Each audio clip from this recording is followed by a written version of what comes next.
everyone, welcome to Maths IAC. Today we are going to look at another A-level physics exam style question. Before digital meters were widely used, analog ammeters were common for measuring small currents. The analog ammeter shown can measure a maximum of 2 milliamps. So the maximum current here is 2 milliamps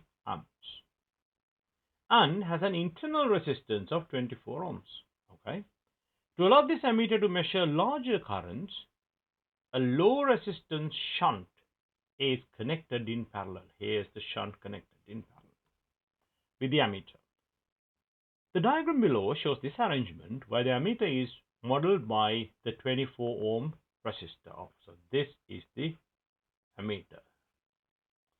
A current of 3 amp flows into the parallel combination.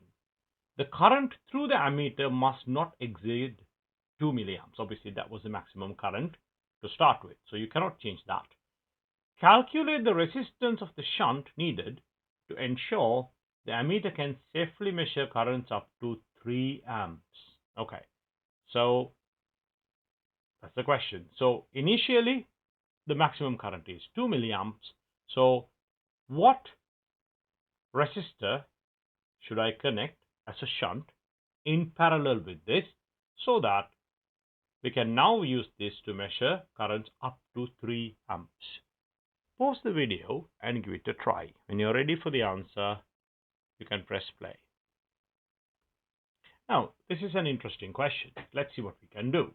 Now, we know the maximum current that goes through this is 2 milliamps. So this current here is 2 times 10 to the power of negative 3 amps, or 0.002 amps.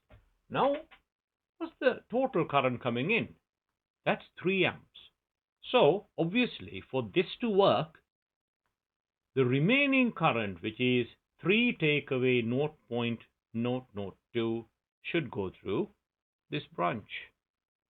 So now we know the current through the shunt should be 2.998 amps. So all we need to do is we need to find what should be the resistance. Now there are at least 2 or 3 different ways of doing it.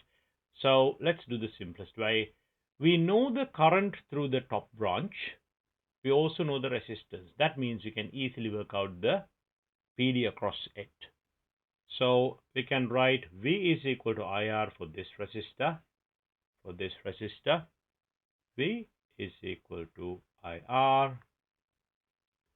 So we know the PD is 0.048 volts. Now obviously this is a parallel combination and all the branches get the same voltage difference, same PD. So obviously the same thing goes for the shunt as well. So I know the PD here is the same. So let's write V is equal to IR.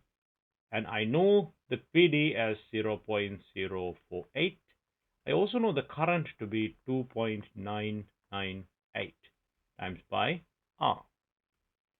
So we can work out the value of the resistor that is connected as a shunt is 0.016 ohms.